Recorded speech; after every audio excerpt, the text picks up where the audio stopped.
Well, hello there, and welcome to another episode of Dofus, Touch Talk Radio, with your host, Challenger EX.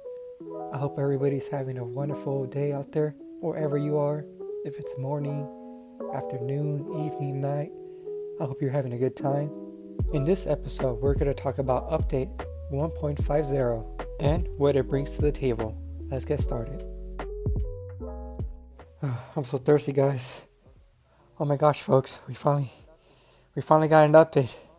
After 4 months of nothing, let me get a sip of 1.5. Damn, what's going on? They keeping us dry out here. All right, let's see what we got. I'm just gonna read down the changelog they put on the forums and just give my thoughts on it. So first off, they have a section on quests. All right, the number of items requested during quests during the sustainable growth achievement has significantly reduced, divided by 2, 3, or some items. That's worded a little bit weird. I wonder if they just like straight up Google Translate this stuff, or somebody actually translate. But I'm leaning more towards the side that they just use Google Translate. Okay, so for those not familiar with this quest, this is related to the Ice Dofus quest line, and this quest is probably like the biggest like shore if you want to get the Ice Dofus. It just drags out the whole thing. Pretty much what the quest has to do is go fight monsters in order to drop quest items of seeds. But it pretty much boils down to go fight 50 of this, go fight 55 of these, go fight 60 of those guys, 70 over here, 80 in the snow section, 90 in the forest, and it goes all the way up to 100, to a point where you have to kill 100 honey bear guys. It's just a drag. It's a drag, and they're not very specific on what exactly they changed. They also have you collect seeds from plants similar to like harvesting resources, and that's a little bit annoying too. You pretty much have to sit on a map, gather the seed, and wait for the plant to pretty much respawn. In the end, I don't know who was complaining about this, but making that part shorter definitely fits more into the mobile aspect of the game. And overall, I think it's a good change. The next bullet they have is, it never wanes, but it pulls. Every time I read Wabbit text, I just picture Bugs Bunny doing the voice. So, Carrot Dofus Quest has changed to improve its accessibility. And they point out certain quests that you need to finish, and on top of being a minimum level 49, because you need to be level 49 to do the crossing the Panda Bridge. I have not done the Carrot Dofus quest in a while, so I'm guessing they just made it easier, or not as convoluted for people to start that quest. Alright, so it looks like it's a good change. Let's carry on to some more bullets. Some items requested during the Spiritually Unleashed quest were too high of a level and have been replaced. If the player does not have the box of badges to complete the layers, they will now be able to collect it in any one of them. The description of the Close the Gap quest has been adapted to the item requested during the quest. And this looks like it's a quest related to the Bonta alignment stuff. The way in quests to be completed for certain achievements are displayed has changed. And that's worded a little bit weird, but I'm thinking maybe that it changes like the order of the quests, kind of like in a hierarchy in a way you're supposed to complete them, as opposed to just like randomly checking off the list out of order. So I'm guessing that's what that is. All rewards earned during an Eternal Harvest quest are not displayed in the chat interface. Okay, that looks like it was a bug thing, maybe. When the player tried to get the quest from the Yeti Wanted poster, while the game was in Spanish, the wrong quest was given. This issue has been fixed. Alright, that's good. Master Yakasi's dialogue has been adapted if the player has completed the Relics of Setsun and the Relics of Raisun quests. Okay, so that little tidbit is Incarnum related. How the Melodrama quest works has changed to avoid certain issues if defeated during quest fights. And that particular quest is related to Frigos. The Volcania Beware of the Sour Shells quest has changed for next summer. The valves can now be collected inside, but also outside the crater. And lastly, during the Be Fecaful My Herd quest, the NPC Alistaria now has a question mark above her head to indicate that the quest can be continued. And that wraps up the quest section of the update. Alright, well, overall, nothing too crazy. A bunch of little minor changes, some quality of life stuff. The biggest thing here is the sustainable growth, which, yeah, it's going to make it easier and overall make the Ice Dofus questline a little bit more approachable. The next section they bring up is interface. The chat field is now located at the very top of the chat interface to prevent your keyboard from hiding it. Alright, so I did check this out, and it's a little bit weird. I'm sure this is something people are going to hate and they're going to complain about because it is weird. We've been used to the chat being one way for the past 3-4 years. And yeah, again, I don't know who was complaining about the chat being in the wrong place, but they changed it. There's not much to say about it other than people are going to whine until they get used to it. Alright, next bullet is the position my character option when pressing the character now works outside of combat. Okay, so this is a cool little neat update. If you clicked on your character before, there was always an option to position your character, but it was always grayed out. Now when you click on it, you get a pop-out window of your character and you can rotate it, and once you confirm your actual character in the world, it's going to rotate to the same position. So this is cool because it actually put in, custom UI for this, which is something they don't do very often. And another little neat feature, which I think they could expand upon, is that because the pop-out window is just your character on a gray background, it turns into a good way to just screenshot your character to share it and show it off. So that's pretty cool. The next bullet reads, in the end of combat interface, an icon has been added next to the nicknames of players who were in the fight, so you can add them as friends if you want to. Alright, this is cool. This is a nice little quality of life feature, especially for new players, and it kind of just streamlines the process of adding friends to your list. The group interface now displays the group's total level, its total prospecting, and its average initiative. Alright, so I thought this was something they had already. It seemed kind of common sense to have it. But when I did the leveling video, and I talked about how the group level affects your XP, yeah, they didn't have it. So cool. Cool little minor change they made there. Let's see, next. In the spell shortcut bar, you can now use the arrows to go from the first page to the last page. Alright. When the player activates their PvP alignment mode in the relevant interface. Alright. When the same interface was opened for the first time, the character was not displayed. The issue has been fixed. Text in pop-ups when the player becomes a ghost has changed to become more explicit, especially for new players. Yeah, this is cool. I mean, anything that streamlines makes things easier for new players, especially something like this where it's like, hey, you're gonna die. It's always good. During the Incarnum tutorial, the green arrows that indicate certain locations for items and buttons in order to guide the player no longer remains erroneously displayed. So this is something that's been in the game for a while, and yeah, obviously it was a bug, and it's great that's fixed because that doesn't give the new players the impression that this is a buggy, unpolished game. When the player places a flag on the world map, the directional arrow now indicates whether there are buildings on the targeted map. So I did test this out really quick, and yeah, it's pretty much when you hover over a marker, it tells you the buildings there. Pretty straightforward. But I think the purpose of this little minor quality of life change is that because of the buildings, there's multiple rooms within the map. Like even if you go inside the room and down the basement, it still shares the same map location. So this is to help people from being confused. Alright, let's see. Certain context menus no longer remain erroneously open, even when the player changes maps. Commas are no longer displayed in the Dragotoki interface since it is impossible to drop them into it. And finally, the character's color preview is now updated properly when the character regains their natural colors after a fight. Alright, so overall, a lot of the interface stuff seems to be a lot of quality of life improvements, just minor things. The biggest thing here is the position of my character. I happen to be someone who loves taking screenshots, and just positioning my character, yeah, it's pretty cool. But that was the interface section. And now let's talk about equipment. The recipe for Cape and Nama has changed. It can once again be crafted normally. And for those not familiar with this cape, this is the Osamoto's class cape. I had no idea there was a problem with it, but they fixed it. The her hat and the her cape items are now ceremonial items. So this is the set that looks like the Yeti bounty. It's like a level 50 set. It's a strength and chance set. It's cool. I love ceremonial items, and yeah, we got a couple more here. The Ginger Bao Meowet pet is now a ceremonial pet. I'm not sure what kind of stats this pet used to give. I'm looking at it at the website, and the link to its page is broken, so alright.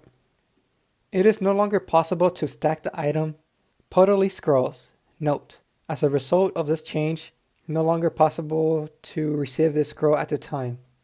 Let me look this up really quick. I have no idea what scrolls they're talking about. Alright, so apparently it was a scroll that gave you 20 prospecting for 20 fights. Maybe? Yeah, I'm not too sure. Moving on, the following prestige mounts and pets are now immortal. Mechadrell, Sorachni, Carmelian, Alabaster Scrot, Fenner, Tuavit Wasangwi, Comet, Ilion, Dog, and Blolak. Yeah, I mean, this makes total sense. I mean, if you pay for something with real money, yeah, it better not die. The Alien pet cannot be fed on mushed-up monsters. And this is the pet that's kind of, it looks like a little ghost guy with like a hood on. Uh, it gives chance. And lastly, the Skyrakiri improvement potion has been removed from the game. And this is the little scarab that's based from Minotaur Island. He gives Reflex. I don't think a whole lot of people use it. It doesn't seem like it's going to be a big deal that you can't improve its abilities. And that was it for equipment. That was kind of short. Next up is a little tidbit on professions. The number of plant resins required to craft planks is halved. This is cool. Those resins are kind of a pain in the butt to get, especially at low level. And from the few recipes I saw, they went from 20 to 10. When harvesting a resource, the tool displayed and used by the character is now systematically adapted to the profession. Yeah, not really sure what that means. But the last bullet is the weight of sacks of pumpkin seeds has been reduced. Alright, yeah, pumpkin seeds have always been weird. They used to weigh way more than wood. I think that one pumpkin seed used to be 15 pots for some odd reason, and whenever you would drop a sack of the seeds, it would just it would just put you over the limit on your pods. So another little minor change, and that wraps up professions. Next up is combat. In some situations, house cells under certain opponents are displayed, imply that the player could reach the opponents while no line of sight was available. This issue has been fixed. Yeah, I think I've gotten this bug a few times, so it wasn't that big of a deal. But yeah, glad they fixed it. Monsters that are killed and have the ability to resurrect no longer cause a fight to fail. Not sure what it's referring to there. A specific example would have been helpful here, but yeah. It is no longer possible to start a fight and use the attack option on one of the monsters in front of you. Immature Coriander has been fixed so that it correctly summons its monsters regularly. Alright, so that's related to the At the Edges of Time questline. Panda's cloak no longer disappears after using the Chamrak spell. Cool, they fixed a nice little visual bug there. When watching a fight in a spectator mode, the remaining terms for bonuses and penalties provided by Rogue's bombs are now updated properly. And finally, the experience provided by the Sombrute, Canigrula, and Krakelian bosses was erroneously high in groups of 4, 5, 6, and 7. This issue has been fixed. Alright, so nothing too major when it comes to combat. So let's move on to Ancestion Island. Ancestion Island's rotations will be a bit longer and a bit more spaced out. I don't know how I feel about that. I thought they were fine. I'm not sure exactly on the dates, but usually I think it was open for a month, and then it would take a couple of weeks off and reopen again. I wish they would say why they would make such a change. This is gonna pretty much just make it so it's gonna take a lot longer to get those orbs and getting that Dofus you get from Ascension, which already takes a while to get. Next up, it says new monsters and bosses can now appear on Ascension Island, Canigrula, Krakelian, Taniki-san, Hanshi, and Shihan. New boss duels can now appear on Ascension Island. Beworker plus Legendary Crackler, Celestial Barbarian plus Wobot, and it keeps naming a bunch of dual combinations. Yeah, this is cool. This reminds me of kind of what they have on PC. It's called Infinite Dreams, and having double bosses, it's just gonna keep things interesting, keep it fresh. And that's it for Ascension Island. Next up was a little small section on maps. Fix the issues that prevent some players from heading to maps to the left.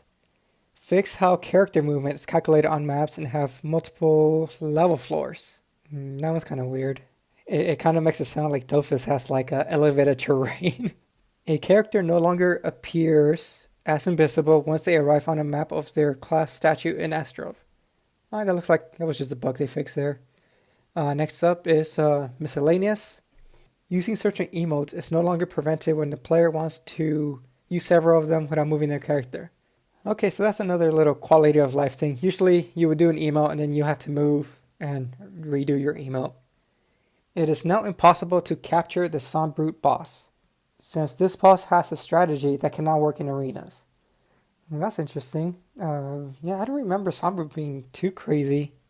Oh wait, I remember now. It does something with the map where it kind of reduces the size. It's been a while since I fought it, but yeah, it does something with the dungeon map, where it kind of puts glyph around the border of the map.